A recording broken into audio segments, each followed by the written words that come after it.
شیخ جی جیسا کہ میرے نام سے یہ بات سمجھ میں آ رہی ہے کہ میرا سوال بھی اسی کے تعلق سے تھا. شیخ جی کیا مناظرہ، مباحثہ، ڈسکشن، ایک دوسرے سے ہم کلام ہوتے وقت ایک دوسرے سے بحث و مباحثہ ہوتا ہے، یعنی یہ ٹوٹل طور پہ یہ کہا جائے کہ مناظرہ کرنا، کیا یہ غیر اہل سنت کا یعنی اہل سنت کا طریقہ نہیں ہے؟ اور یہ کیا فتنہ ہے یہ شیخ؟ کیونکہ بعض لوگ اس کو فتنہ قرار دیتے ہیں اور یہ کہتے ہیں کہ یہ اہل سنت کا طریقہ نہیں ہے بلکہ اہل بدعت کا طریقہ ہے. اہل سنت کا تو طریقہ نہیں، اہل بدعت کا طریقہ جی ہے. جی جی جی جی یہ تو اس کا جی انکشاف کرتے زیادہ بہتر ہوگا شیخ. دیکھیے بھائی، پہلی بات تو یہ ہے کہ ہماری جو اسٹریم چلتی ہے یہ اظہار حق کی، الحمدللہ یہ مناظرے کی اسٹریم نہیں ہے، یہ گفتگو کی، مکالمے کی اور حوار کی اسٹریم ہے. یہاں پر ہم لوگوں سے مناظرہ نہیں کرتے، گفتگو کرتے ہیں. لوگ سوال کرتے ہیں، آ کر کے اس کا جواب دیا جاتا ہے. اگر کوئی اعتراض یا شبہہ ایسا ہوتا ہے جس کا جواب ہم کو نہیں پتا ہوتا ہے تو ہم وقت لیتے ہیں. کئی مرتبہ ایسا ہوا ہے، یعنی جیسے مناظروں کا طریقہ ہوتا ہے کہ آپ کو اسی مجلس میں جواب دے رہے ہیں، آپ جواب نہیں دے سکے تو آپ کی ہار مانی جائے گی، اور وہاں جیت ہار والا کوئی تصور ہوتا ہے. تو اس طرح کے مناظرے تو ہم یہاں پر کرتے نہیں ہیں. ہم عام طور پہ لوگوں سے گفتگو کرتے ہیں، جو شبہات وہ پیش کرتے ہیں ان شبہات کا جواب دینے کی کوشش کرتے ہیں. اگر فوری طور پہ جواب دے لے جاتے ہیں تو فوری طور پہ جواب دیتے ہیں، اور اگر فوری طور پہ جواب نہیں دے پاتے ہیں تو ان سے وقت مانگتے ہیں. تو یہ ہماری اسٹریم تو الحمدللہ ویسے مناظرے کی اسٹریم نہیں ہے، لیکن عمومی طور پہ یہ کہنا کہ مناظرہ سلف کے منہج کے خلاف ہے، یہ بات غلط ہے. یعنی پہلی بات تو یہ ہے کہ بھائی اللہ تعالیٰ نے ہم پر دعوت کی ذمہ داری ڈالی. اللہ نے فرمایا ادعو الی سبیل ربک بالحکمۃ والموعظۃ الحسنہ، کہ لوگوں کو اللہ تعالیٰ کے راستے کی طرف بلاؤ. دعوت کی ذمہ داری اللہ تعالیٰ نے ہم کو دی ہے، اور دعوت کے بہت سارے وسائل ہیں. انفرادی ملاقاتیں دعوت کا ایک وسیلہ ہے، اجتماعی مجلسیں دعوت کا ایک وسیلہ ہے. تو دعوت کے بہت سارے وسیلوں میں سے ایک وسیلہ ہے مناظرہ. لوگوں سے، کسی اہل باطل کے کسی نمائندے سے علل اعلان عوام کے بیچ میں مناظرہ کرنا، یہ دعوت کے وسائل میں سے ایک وسیلہ ہے. اللہ تعالیٰ نے جو قرآن مجید میں فرمایا وَجَادِلْهُمْ بِالَّتِي هِيَ أَحْسَنُ، کہ لوگوں سے جدال کرو. اور جدال کے معنی میں باقاعدہ مفسرین نے، امام قرطبی وغیرہ نے اور بھی بہت سارے لوگوں نے جدال کے معنی میں یہ بات لکھی، بلکہ اہل لغت نے بھی جدال کا معنی یہ بیان کی کہ جدال سے مراد مناظرہ ہے. تو اللہ تعالیٰ نے جدال کا حکم دیا ہے اہل باطل سے. اللہ تعالیٰ نے قرآن مجید میں فرمایا وَلَا تُجَادِلُوا أَهْلَ الْكِتَابِ إِلَّا بِالَّتِي هِيَ أَحْسَنُ، کہ اہل کتاب سے آپ احسن طریقے سے جدال کریں. تو یہ آپ دیکھیں گے کہ اہل علم کے یہاں پر جدال کے بہت سارے طریقے پائے گئے، اس میں سے ایک طریقہ مناظرہ بھی ہے. اور باقاعدہ آپ مفسرین کی کتابیں اٹھا کر کے دیکھیں تو انہوں نے قرآن کی بہت ساری آیتوں سے جدال اور مناظرے کا اثبات کیا ہے. اور بھائی مناظرہ انبیاء کا طریقہ رہا ہے نا. فراز بھائی میں آپ سے پوچھ رہا ہوں کہ حضرت ابراہیم علیہ السلام نے جو کیا، حضرت ابراہیم کا جو گفتگو ہوئی وہ ایک طرح کا مناظرہ ہی تو تھا نمرود کے مناظرہ ہی تھا ساتھ میں. شیخ.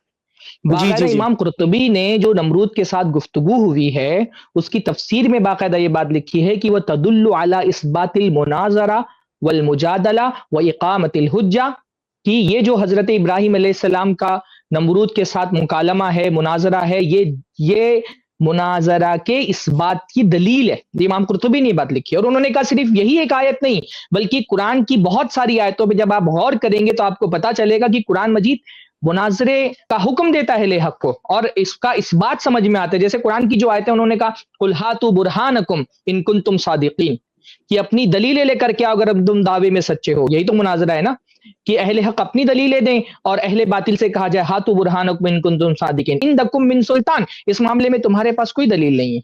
ہاں تو یہ دیکھیں. اور اسی طرح سے حضرت نوح علیہ السلام کے بارے میں قرآن مجید میں اللہ نے فرمایا کہ ان کی قوم والوں نے کہا کہ یا نوح قد جادلتنا فاکثرت جدالنا، کہ اے نوح تم نے ہمارے ساتھ جدال کیا اور کثرت سے جدال کیا. یہ بھی جدال ہے. حضرت موسیٰ علیہ السلام کا فرعون کے ساتھ جو گفتگو ہوئی وہ بھی ان کا مناظرہ تھا. تو امام قرطبی نے تو باقاعدہ یہ بات لکھی ہے کہ یہ جو مجادلہ ہے دین کے اندر، مناظرہ ہے، اسی کے ذریعے سے تو حق اور باطل کا فرق واضح ہوتا ہے. باطل کی دلیلیں ختم کی جاتی ہیں اور حق واضح ہوتا ہے. خود اللہ کے رسول صلی اللہ علیہ وسلم نے اہل کتاب کے ساتھ مناظرہ کیا. اہل کتاب کے ساتھ نجران کا جو وفد آیا تھا، اس وفد کے ساتھ اللہ کے نبی صلی اللہ علیہ وسلم کی جو گفتگو ہوئی وہ خود ایک طرح کا مناظرہ تھا. اور امام ابن القیم رحمہ اللہ وغیرہ نے اس سے باقاعدہ استدلال کیا ہے کہ اس سے یہ سمجھ میں آتا ہے کہ اہل کتاب سے اہل باطل ہیں ان سے مناظرہ، مکالمہ یہ سب کیا جائے گا. تو آپ قرآن و سنت کے دلائل دیکھیں تو یہ بات صاف صاف سمجھ میں آتی ہے. اچھا صرف اللہ صحابہ کرام نہیں، آپ دیکھیں گے کیا ہمارے سلف نے مناظرے نہیں کیے؟ ہاں آپ اسلاف میں کتنے لوگوں، عبداللہ ابن مسعود نے مناظرہ نہیں کیا خوارج کے ساتھ میں؟ ہاں جی کہ ان کا عبداللہ مناظرہ ابن کتنا عباس نے مشہور بھی- ہے. ہاں حضرت عبداللہ ابن عبداللہ عباس ابن نے بھی- عباس نے، ہاں عبداللہ ابن عباس نے خوارج کے ساتھ عبداللہ ابن- جو مناظرہ کیا، کیا وہ مناظرہ نہیں تھا؟ ہاں یہ مطلب یہ جی. کچھ لوگ کیا کرتے ہیں نا کہ یک طرفہ باتیں اٹھا کر کے اور پیش کر کے ایسا کہتے ہیں کہ اس کو علل اطلاق بنا کر کے پیش کرتے ہیں کہ مطلقاً سلف نے مناظرہ سے منع کیا. بھی سلف نے مناظرے کیے بھی ہیں، یہ بھی تو بتاؤ نا لوگوں کو. مناظرہ منع کرنے کی یعنی یہ مناظرہ جو ہے نا، نہ اس کو مطلق یہ کہا جا سکتا ہے کہ مناظرہ کرنا چاہیے، نہ مطلق یہ کہا جاتا ہے مناظرہ نہیں کرنا چاہیے. اصولی بات یہ ہے کہ ہر زمان و مکان کی الگ الگ مصلحتیں ہوتی ہیں. جس زمان و مکان میں مصلحت مناظرے کرنے میں ہو، جس طریقے سے مناظرہ کرنے میں ہو، اس وقت مناظرہ کرنا پسندیدہ ہے، بلکہ بعض مرتبہ واجب بھی ہو جاتا ہے مناظرہ کرنا. جہاں اہل حق کے لیے مجبوری ہو جائے کہ بغیر مناظرے کے اہل باطل خاموش نہیں ہو سکتے، وہاں مناظرہ کرنا واجب بھی ہو جائے گا اہل حق پر، اگر ان میں سے کوئی اہل ہے مناظرہ کرنے کا. تو سلف نے کیا مناظرے نہیں کیے؟ امام شافعی کو آپ دیکھیں نا، امام شافعی امت کے ائمہ میں زبردست قسم کے مناظر تھے. یعنی ان کے امام شافعی رحمہ اللہ جو ہے، ان کے شاگرد ہیں محمد بن عبداللہ، وہ کہتے ہیں ما رأیت الشافعی ناظرا احدا الا رحمہ، کہ میں نے دیکھا کہ امام شافعی جب بھی کسی سے مناظرہ کرتے تو اس پر رحم کرتے تھے. ولو رأیت الشافعی یناظرک لظننت انہ سبع یاکلک، اگر تم امام شافعی کو مناظرہ کرتے ہوئے دیکھتے نا تو آپ کو ایسا لگتا کہ امام شافعی کوئی درندے ہیں، حیوان ہیں، جانور ہیں جو تم کو کھا جائیں گے. والذی علم الناس الحجج، وہی تو تھے جنہوں نے لوگوں کو دلیلیں دینا سکھائیں. تو یہ کہنا کہ مناظرے کرنا مطلقاً غلط ہے، یہ بات غلط ہے. خود اچھا اس معاملے میں سلف کی جو اقوال ہیں اس کو اہل علم سے زیادہ کون سمجھ سکتا ہے. ہاں امام ابن تیمیہ رحمہ اللہ، انہوں نے باقاعدہ یہ بات لکھی ہے. جو ہمارے یہاں پر لوگ سلف کی باتیں کوٹ کر کے اور مطلقاً کہتے ہیں کہ مناظرہ کرنے والے اہل سنت سے خارج ہیں، امام ابن تیمیہ رحمہ اللہ در و تعرض العقل والنقل در، جو ان کی بہت مشہور کتاب ہے، اس میں وہ لکھتے ہیں، میں عبارت پڑھ دیتا ہوں اس کی. امام ابن تیمیہ فرماتے ہیں جلد 7 صفحہ 184، کہتے ہیں اما جنس النظر والمناظرہ فہذا لم ینہ السلف عنہ مطلقاً، کہ رہا معاملہ نظر و مناظرے کا تو سلف نے مطلقاً اس سے منع نہیں کیا ہے. یعنی علل اطلاق بغیر کسی قید کے مناظرہ کر ہی نہیں سکتے، سلف کے یہاں یہ قول نہیں ہے. بل ھذا اذا کان حقا، بلکہ جب یہ حق ہوگا، یعنی مناظرہ کرنے والا جب حق پر ہوگا، کان مأمورا به تارۃ ومنہیا عنہ تارۃ، تو کبھی ایسا ہوگا کہ اس کا حکم دیا جائے گا اور کبھی اس سے منع بھی کیا جائے گا. امام ابن تیمیہ رحمہ اللہ نے دیکھیے، یہاں پر دیکھیے عبارت سامنے موجود ہے، ہاں، کہ مطلقاً سلف نے اس سے منع نہیں کیا ہے، بلکہ کبھی اس کا حکم دیا جائے گا، کبھی اس سے منع کیا جائے گا. کغیرہ من انواع الکلام الصدق، جیسے کہ جو دوسرے کلام کے انواع ہوتے ہیں، سچ بولنا ہے نا، سچ بولنا ہمیشہ تھوڑی سچ بولنے کی تعلیم دی جاتی ہے. کبھی کبھی ایسا بھی ہوگا کہ سچ بولنے سے بھی لوگوں کو روک دیا جائے گا اگر سچ بولنے سے کسی نقصان کا اندیشہ ہو. تو امام ابن تیمیہ رحمہ اللہ نے یہ بات کہی کہ مطلقاً سلف نے مناظرے سے منع نہیں کیا ہے، بلکہ بہت سارے مقامات پر آپ دیکھیں گے کہ امام ابن تیمیہ نے باقاعدہ حکم دیا ہے مناظروں کا. انہوں نے فرمایا ہے کہ فَكُلُّ مَن لَمْ يُنَاظِرْ أَهْلَ الْإِلْحَادِ وَالْبِدْعِ، یہ در ہی کی عبارت ہے کہ فَكُلُّ مَن يُنَاظِرْ أَهْلَ الْإِلْحَادِ وَالْبِدْعِ مُنَاظِرَةً، جب جو ہر وہ شخص جو اہل الحاد اور اہل بدعت سے مناظرہ نہیں کرتا ہے، وَتَقْطَعُ دَابِرَهُمْ، اور ان کی جڑ نہیں کاٹ دیتا ہے، لم یکن اعطى الاسلام حقہ، فرما رہے ہیں کہ اس نے اسلام کو اس کا حق نہیں دیا جو مناظرہ نہیں کرتا. ولا وفى بموجب العلم والایمان، اور اس نے علم و ایمان کا جو تقاضا تھا اس کو پورا نہیں کیا.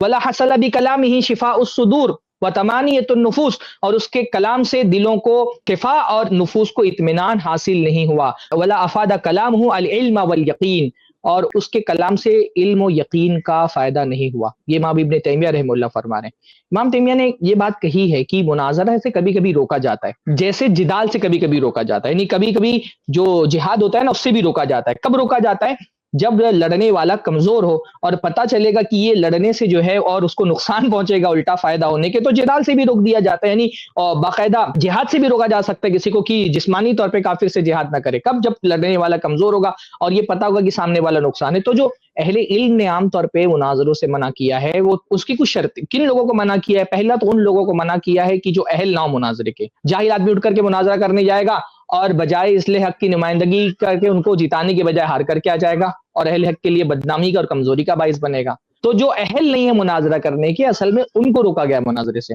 یا دوسری بات یہ کہ بھائی ایسے لوگوں سے مناظرہ نہیں کرنا چاہیے جو معروف نہ ہو، کہ آپ کے مناظرے کی وجہ سے اس کا تعارف ہو جائے. اسی طرح سے تیسری چیز جو ہے نا، وہ ایسے شبہات پر مناظرہ نہیں کرنا تھی جو عوام میں عام نہیں ہوئے. ایسے شبہات پر مناظرہ نہیں کرنا چاہیے کہ ایسا نہ ہو کہ لوگوں کے درمیان وہ شبہ بھی عام ہو جائے جو لوگوں تک کے نہیں پہنچا تھا اور اس شبہے کی وجہ سے لوگ فتنے کا شکار ہو جائے. تو ایسے شبہات پر مناظرہ نہیں کرنا چاہیے. اسی طرح سے مناظرے میں نیت اپنی شخصیت کو بڑا بنانے کی اور اپنی جیت کی نہیں ہونی چاہیے، بلکہ لوگوں کے درمیان حق کو واضح کرنے کی نیت ہونی چاہیے. تو آپ دیکھیں گے تو سلف کے ہاں یہ ساری چیزیں ملتی کہ ان وجوہات سے انہوں نے مناظرے سے روکا ہے. ورنہ آپ دیکھیں گے کہ باقاعدہ سلف نے مناظرہ کیا. امام ابن تیمیہ کی تو آپ کو بہت سارے مناظرے امام ابن تیمیہ رحمہ اللہ کے ملیں گے کہ امام ابن تیمیہ نے خود اہل باطل سے مناظرے کیے ہیں. بلکہ امام ابن تیمیہ کے جو شاگرد ہیں امام ابن القیم رحمہ اللہ، آپ کو ان کے بھی مناظرے مل جائیں گے.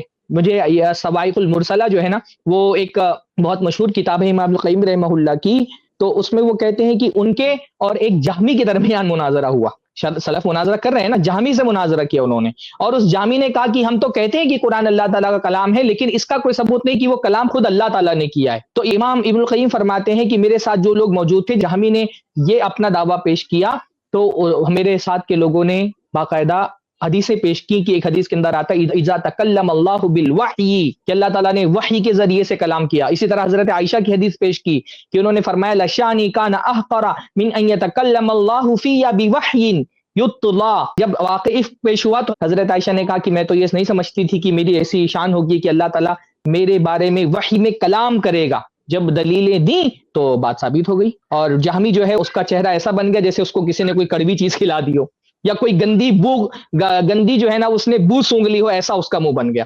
تو سلف مناظرہ کرتے بھی تھے بھائی. امام شافعی سے لے کر امام ابن القیم تک کے کتنے سارے آپ کو ملیں گے کہ وہ سلف مناظرہ کرتے تھے. بلکہ آپ آج کے دور میں بھی جو ہمارے سلفی علماء ہیں، آپ شیخ صالح الفوزان ہوں یا شیخ رحیلی ہوں، آپ ان کی دروس اٹھائیں. خالی آپ جو ہے نا ان کے دروس میں آپ دیکھیں. میں انشاءاللہ بھی کچھ ویڈیوز بھیجوں گا. شیخ کفایت شاید کچھ بولنا چاہ رہے ہوں گے، وہ بولیں گے.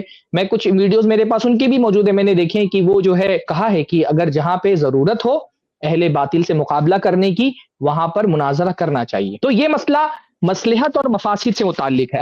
اگر مناظرے سے فائدہ ہو رہا ہے لوگوں کا، لوگوں پر حق واضح ہو رہا ہے اور ضرورت ہے مناظروں کی، خاص طور پہ آج کے دور میں تو ایک ڈیبیٹ کا ایک ماحول بنا ہے ماشاءاللہ، اور بہت سارے ڈیبیٹ کے ذریعے سے، بلکہ ہمارے سلف میں ابن القیم تک کے گیا، علامہ ثناء اللہ امرتسری رحمہ اللہ، ان کی کیا شہرت ہے؟ ہاں کیا مناظرہ ان کی شہرت ہے؟ ہاں ارے بھائی اگر آپ مناظرے کو یا مناظرہ کرنے والوں کو اہل سنت سے خارج کر دیں گے تو آپ کو یہ کہنا چاہیے کہ اہل حدیثوں کی تاریخ آپ سے شروع ہوئی ہے. ہمارے تو پرانے سارے علماء، تذکرۃ المناظرین، ہمارے استاد ہیں جامعہ دارالحدیث مئو کے مولانا مقتدی حسن صاحب، وہ لکھ رہے ہیں، انہوں نے اہل حدیث مناظرین کا پورا تذکرہ کیا ہے. آپ کہہ رہے ہیں کہ مناظرہ کرنے والے اہل سنت سے خارج ہے، تو یہ سارے اہل علم جن کا تذکرہ آیا ہے، مولانا صلی اللہ علیہ امرتسری سے لے کر کے مولانا عبد المبین منظر تک کے، اور جو ہے وہ بڑے بڑے کبار ہمارے علماء، یہ سارے کیا اہل سنت سے خارج تھے؟ یہ سارے مناظرہ کرنے والے. مولانا عبدالعزیز رحیم آبادی، ان کے ایک مناظری کی وجہ سے مرشد آباد میں 40 گاؤں اہل حدیث ہو گئے الحمدللہ. وہ مرشد آباد میں اس وقت بنگال کے علاقے میں جو اہل حدیثیت پھیلی ہے وہ ایک مناظرے کی برکت تھی ماشاءاللہ. یہ سارے مطلب عجیب سی باتیں ہیں کہ سلف کی کتابوں سے ایک پہلو اٹھا کر کے بیان کرتے ہیں اور اس کو ہر حال اور ہر مکان پر چسپا کر دیتے ہیں. یہ بہت غلط طریقہ ہے. اس طرح سے تو وہ کہنا چاہیے کہ بھائی اب تک کے اہل حدیث تھے ہی نہیں ہندوستان کے اندر. یہ 2000 بعد کی جو فارغین آئے ہیں یہی تو صرف اہل سنت ہے، یہی اہل حدیث ہے. اس سے پہلے اہل حدیث ہندوستان کے اندر پائے نہیں جاتے تھے. انہی سے سب اہل حدیثیت کی تاریخ شروع ہوئی ہے. ہمارے اہل علم تذکرۃ المناظرین لکھ رہے ہیں، اہل حدیث مناظروں کی روداد لکھ رہے ہیں، اہل حدیث مناظروں کی سیرت لکھ رہے ہیں، اور یہ کہہ رہے ہیں کہ مناظرہ کرنا یہ سلف سے کہ اس کے خلاف ہے. سلف سے مناظرے کی ممانعت منقول ہے، لیکن وہ کچھ وجوہات کی وجہ سے منقول ہیں، کچھ مفاسد کی وجہ سے منقول ہیں. جہاں وہ مفاسد نہ پائے جائیں اور جہاں مصلحت ہو مناظرہ کرنے کی، وہاں مناظرہ کرنا چاہیے.